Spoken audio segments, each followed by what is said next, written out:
Mister सुभेदार, हां आपली कंपनी टेलिव्हिजनचा जो शो स्पॉन्सर करते आणि त्यासाठी आपण जे प्रेझेंटेशन बनवलं होतं ते त्यांना आवडलेलं आहे.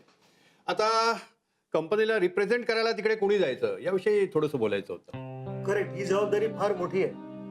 सो आय थिंक ती कुठल्याही नवीन अनुभव नसलेल्या व्यक्तीला पेलवणार नाही. त्यामुळे रिप्रेझेंट करायला तुलाच जायला हवं अशी आमची रिक्वेस्ट आहे. सर आम्हालाही तसंच वाटतंय. हो सर. अरे पण मी काय करणार एक सेकंड. Hello, yes speaking. हां बोला बोला.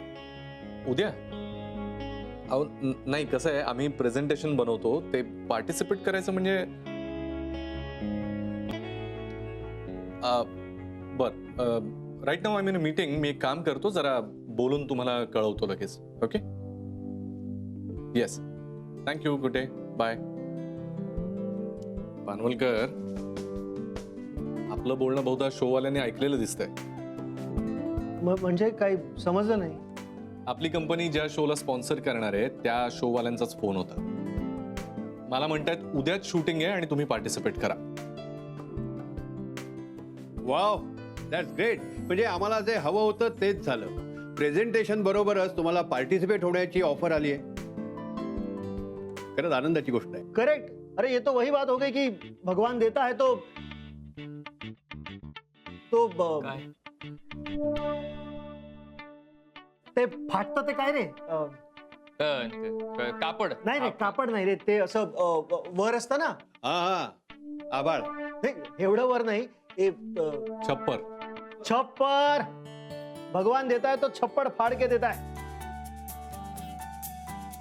गुरु, तू उद्या शो मध्ये जायचं आणि पार्टिसिपेट करायचं. डन. अरे पण मी असं शो मध्ये वगैरे कधी पार्टिसिपेट केलेलं नाहीये रे. सुभेदार, आम्ही सांगतो ना तुम्हाला ते छान जमेल. तुम्ही उत्तम रीतीने कराल आणि आपल्या कंपनीचा रुतबा अगदी योग्य पद्धतीने तिथे वाढवाल, आम्हाला खात्री आहे. नाही पानवलकर, पण अरे पण नाही आणि बीड नाही. गुरु उद्या शो मध्ये पार्टिसिपेट करणार आणि आपल्या कंपनीला रिप्रेझेंट करणार. टाळ्या.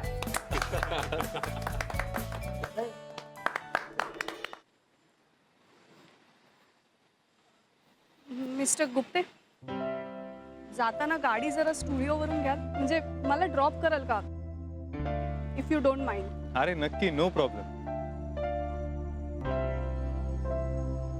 कधी असतो तुमचा कार्यक्रम? का? नाही म्हणजे मला वेळ मिळाला तर मी नक्की पाहीन. संध्याकाळी असतो. मिस्टर गुप्ते, तुम्ही रेवतीचा कार्यक्रम अवश्य बघा. खूप छान असतो. हो, आम्ही बघतो ना.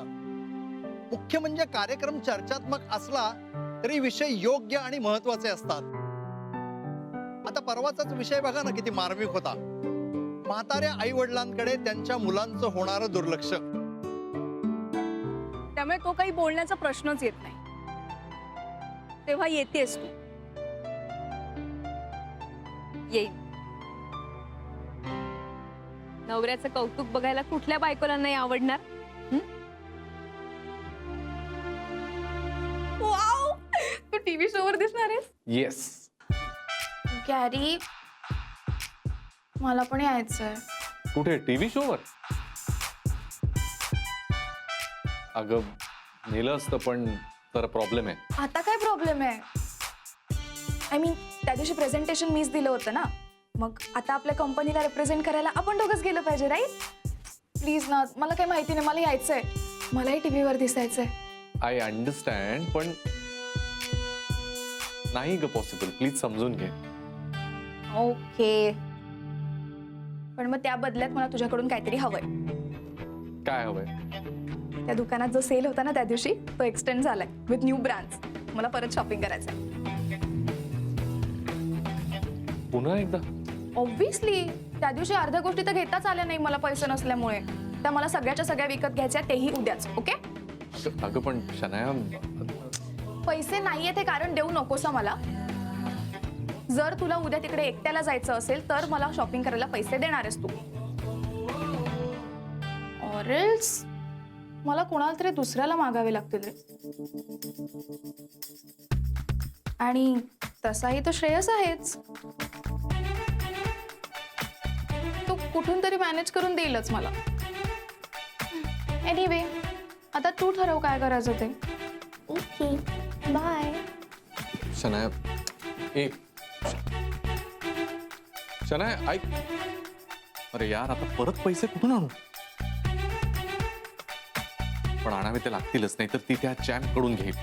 काहीतरी जुगाड करावाच लागेल. हा एक व्यक्ती आहे जी पैसे देऊ शकेल. राधिका.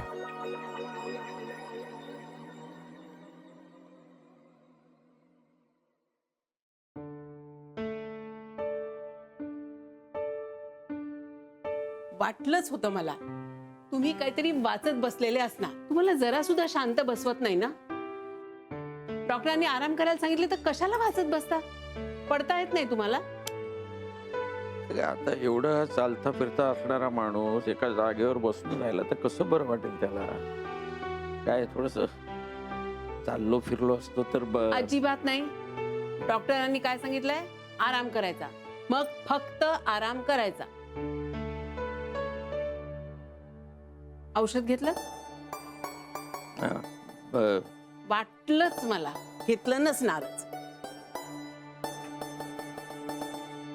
या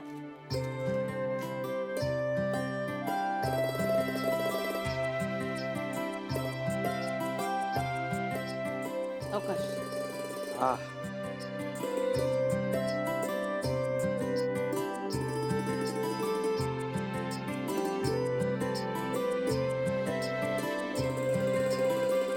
त्यावेळची तुमची अवस्था बघितली होती ना, माझ्या तर पायाखालची जमीन सरकली होती. काही सुचेन असं झालं होतं अगदी. महाराज पाठीशी होते म्हणून सगळं निभावलं नाही. नाही खरं आहे ग बाई. म्हणजे जवळजवळ हात टेकून आलो तुम्ही. हा तिकीट काटलं होतं माझं. असं अभद्र नाही बोलायचं काही. बरं नाही बोलत. मला एक सांग, हे सगळं झालं तेव्हा समिधा आणि पंकज इथं नव्हते. मग ते ऑपरेशनचा खर्च कोणी? मी कुठून आणणार? मग राधिकाने आणले होते तिच्या सोन्याच्या बांगड्या गहाण ठेवून.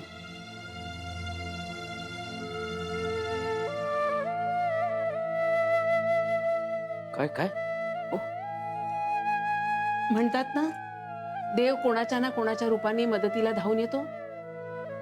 मला तर राधिकातच दिसतो देव. देवानं आपल्यासाठीच पाठवलंय तिला.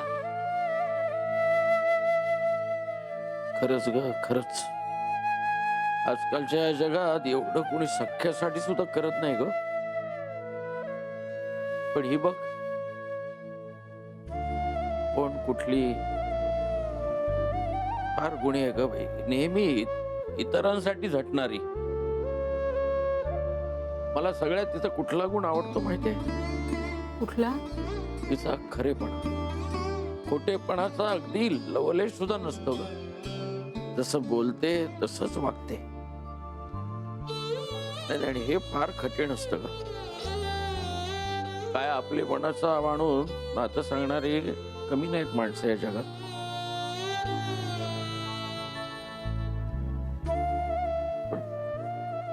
पण ते नातं टिकवण्यासाठी सच्चेपणाने वागणारे राधिका सारखे लोक फार कमी आहेत जगात. खरंच.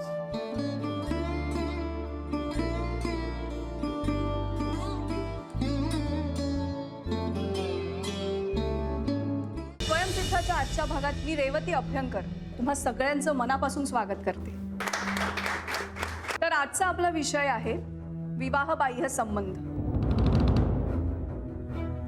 सो मिस्टर सुभेदार, काय वाटतं तुम्हाला? विवाहबाह्य संबंध हे वाईटच